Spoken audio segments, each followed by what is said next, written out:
اس کی آنکھوں میں حسرت تھی، حقارت تھی، نفرت تھی اور شاید کچھ خواب بھی تھے۔ وہ تڑپتے ہوئے بے بسی کے ساتھ اپنی بیٹی کو دیکھ رہا تھا، جو فون پر اپنے محبوب کو بتا رہی تھی کہ اس نے اپنے باپ کو زہر دے دیا ہے، جو کہا لگاتے ہوئے کہہ رہی تھی کہ اس نے محبت کے راستے کا سب سے بڑا کانٹا ہٹا دیا ہے۔ تب مرنے والے باپ کے ذہن میں ماضی آ رہا تھا، جب اس کی بیٹی پیدا ہوئی تھی اور اس نے بیٹی کی خوشی کرنے کے لیے پورے گاؤں کو دعوت دی تھی۔ اس کو اس کے والدین نے اور بہن بھائیوں نے روکا تھا کہ بیٹی پیدا ہو تو خوشیاں نہیں مناتے بلکہ اس کے اچھے نصیب کی دعا کرتے ہیں۔ تب اس نے انتہائی کڑوے لہجے میں جواب دیا تھا کہ بیٹی کے پیدا ہونے کی تو خوشیاں منائی جاتی ہیں، بیٹی تو رب کا تحفہ ہوتی ہے، نعمت ہوتی ہے، بیٹی تو مخلص ہوتی ہے۔ اس بات کا سب سے بڑا ثبوت یہ ہے کہ نبی کریم صلی اللہ علیہ وسلم کی ساری نسل ان کی بیٹی سے چل رہی ہے۔ ان کے ہاں بیٹی پیدا ہوئی، انہوں نے بیٹی کی پرورش کر کے بتایا کہ بیٹی کی کیسے پرورش کرتے ہیں۔ انہوں نے بتایا کہ بیٹی کے پیدا ہونے پہ کیسے خوش ہوتے ہیں اور بیٹی کو کیسے خوش رکھتے ہیں۔ یہ کہانی ہے عبدالخالق کی، جس کا تعلق سندھ کے کسی گاؤں سے تھا۔ عبدالخالق انتہائی غریب شخص تھا، لیکن وہ کسی کا مقروض نہیں تھا۔ اپنی محنت مشقت کرتا تھا، اپنی مزدوری کرتا تھا اور اپنے بیوی بچوں کا پیٹ پالتا تھا۔ 5 وقت کا نمازی اور انتہائی معزز انسان تھا۔ اس کے بارے میں لوگ گواہی دیتے ہیں کہ آج تک کسی نے اس کو جھوٹ بولتے ہوئے نہیں دیکھا۔ آج تک اس کو کسی کی آنکھوں میں آنکھیں ڈال کر باتیں کرتے ہوئے نہیں دیکھا تھا۔ آج تک اس کا لہجہ تلخ ہوا یا آواز بلند ہوئی ہو کسی نے نہیں سنی تھی۔ وہ انتہائی شرافت کی زندگی جی رہا تھا۔ اس کی شادی بھی ایک ایسے ہی گھرانے میں ہوئی تھی جن کا تعلق لوور مڈل کلاس سے تھا، جو مشکل سے 2 وقت کی روٹی کمایا کرتے تھے۔ اس کی بیوی بھی اسی کی طرح انتہائی دیندار تھی، نیک اور پرہیزگار تھی۔ جب وہ امید سے ہوئی تو تب بھی اس کو کچھ مسائل بن گئے۔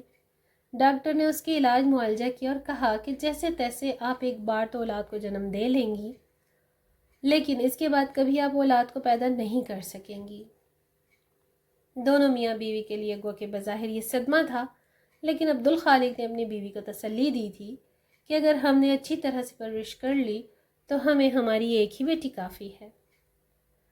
عبدالخالق کی بیوی کے آنسو آ گئے تھے۔ شاید اسے اندازہ تھا کہ بیٹی کی پرورش کتنی مشکل ہوتی ہے، یا پھر اسے پتہ تھا کہ بیٹیوں کی طرف سے کتنے بڑے بڑے دکھ ملتے ہیں، لیکن وہ خود بہت مطمئن تھا اور اس سے اپنی بیٹی پیدا ہونے کی بہت خوشی تھی۔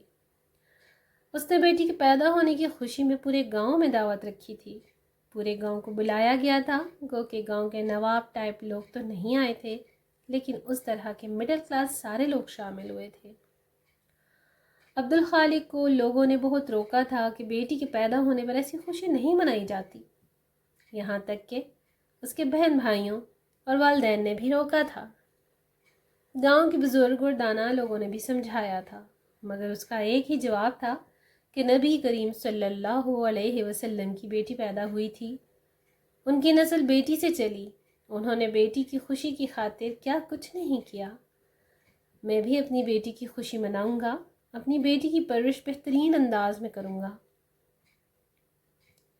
اور پھر اس نے ایسا ہی کیا۔ دونوں میاں بیوی جب بھی بیٹی کو اٹھانے سے پہلے باوضو رہنے کی کوشش کرتے، کلمہ طیبہ اور کلمہ شہادت کا ورد کرتے اور بیٹی کو ہاتھ لگاتے۔ انہوں نے اپنی بیٹی کا نام الفت رکھا تھا، کیونکہ وہ دونوں ہی بیٹی سے انتہائی محبت کرتے تھے، اس کو چاہتے تھے، اور اسی بنیاد پر اس کو الفت کا نام دیا گیا تھا۔ الفت کی پرورش میں کسی قسم کی کوئی کمی نہیں چھوڑی گئی تھی۔ خاص طور پر اس کو دینی تعلیم دینے کے لیے ان دونوں میاں بیوی نے ایک عالم دین کا انتخاب کیا، مگر بعد میں دونوں نے فیصلہ کیا کہ اس کو کسی مرد کی بجائے کسی خاتون عالم دین سے تعلیم دلواتے ہیں، اور پھر اس کام کے لیے انہوں نے اپنے گاؤں سے 5 سے 6 کلومیٹر ایک دور خاتون کا انتخاب کیا، جس کے گھر میں وہ اپنی بچی کو لے کر جاتے۔ وہ خاتون ان کی بیٹی کو اسلامی تعلیمات دیتی، پڑھاتی، لکھاتی، اسلام کے متعلق بتاتی، اور بدلے میں عبدالخالق کی بیوی ان کے گھر کے کام کیا کرتی تھی۔ الفت ابھی آغاز جوانی میں ہی تھی کہ جب اس کی والدہ سردیوں میں سخت بیمار ہوئی۔ اس کو ڈبل نمونیا ہوا، جس کی وجہ سے اس کے پھیپھڑے متاثر ہوئے اور پھر وہ بچ نہ سکی، انتقال کر گئی۔ اب عبدالخالق کے لیے مشکل ہو گیا کہ اگر وہ اپنی بیٹی کو گھر چھوڑ کر جاتا تو بیٹی کی دیکھ بھال کرنے والا کوئی نہیں ہوتا تھا۔ اگر وہ خود گھر بیٹھا رہنے والا کوئی وسیلہ نہیں رہتا تھا، آخر کار دونوں باپ بیٹی نے فیصلہ کیا کہ وہ یہ گاؤں چھوڑ دیتے ہیں اور سکھر شہر میں چلے جاتے ہیں۔ وہاں الفت اپنے والد کو کھانا اور چاول وغیرہ بنا کر دیا کرے گی، جو اس کو والد اپنے گھر کے باہر بیٹھ کر بیچا کرے گا۔ اس طرح جو بھی آمدن ہوا کرے گی اس سے گھر سرکٹ چلتا رہے گا۔ گو کہ ان کو یہ خطرہ تھا کہ کہیں ایسا نہ ہو وہ لوگ اس آمدنی سے فقط گھر کا کرایہ بھی ادا نہ کر سکے، مگر ان کی قسمت نے ان کا ساتھ دیا۔ ان کو ایک بڑی کوٹھی میں مفت جگہ مل گئی۔ اس کے بدلے میں عبدالخالق کو کوٹھی کے کچھ کام کرنے ہوتے تھے۔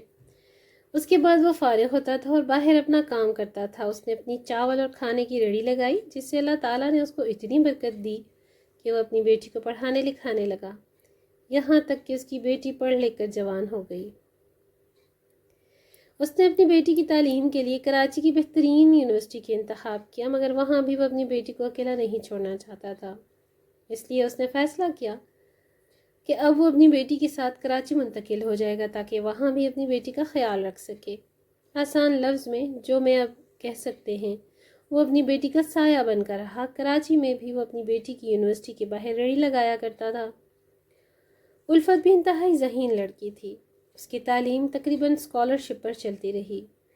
اس کی تعلیم کے اخراجات کم ہی تھے، مگر اپنے باپ کی مکمل توجہ اور بہترین تربیت کے باوجود وہ یونیورسٹی کے اندر ایک لڑکے کی محبت میں گرفتار ہوئی۔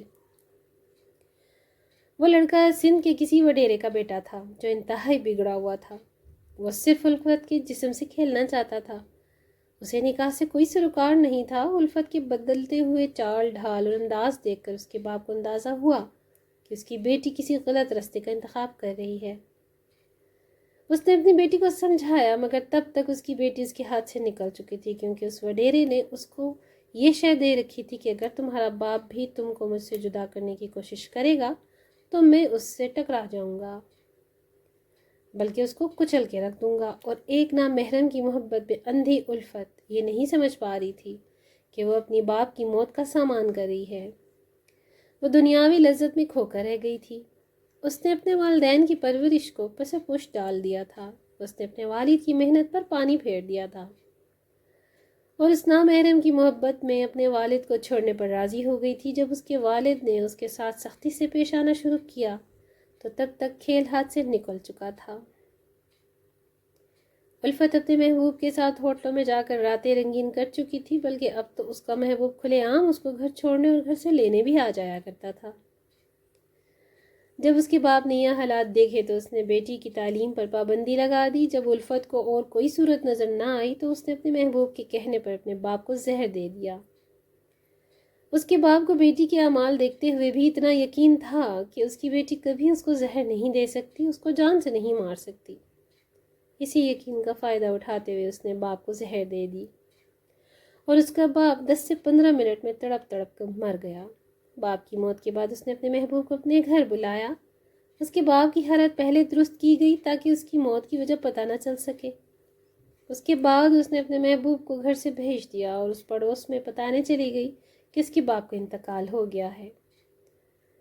عبدالخالق کا اس پڑوس کے لوگوں کے ساتھ انتہائی اچھا رویہ تھا۔ جس نے اس کی موت کی خبر سنی دوڑا چلا آیا۔ مرد و خواتین کا ہجوم گھر میں آ گیا۔ لوگ اس کی حالت دیکھ کر کوئی شک کرنے کا اظہار کرنے لگ گئے، مگر کسی کا دھیان بھی الفت کی طرف نہیں جا رہا تھا۔ کوئی سوچ بھی نہیں سکتا تھا کہ ایک بیٹی اپنے باپ کو کسی نامحرم کی محبت میں آ کر قتل کر سکتی ہے یا اسے زہر دے سکتی ہے۔ اس لیے کسی نے بھی کھل کر بات نہ کی، مگر شاید اب ان کے اعمال کا پردہ چاک ہونے کا وقت آ گیا تھا۔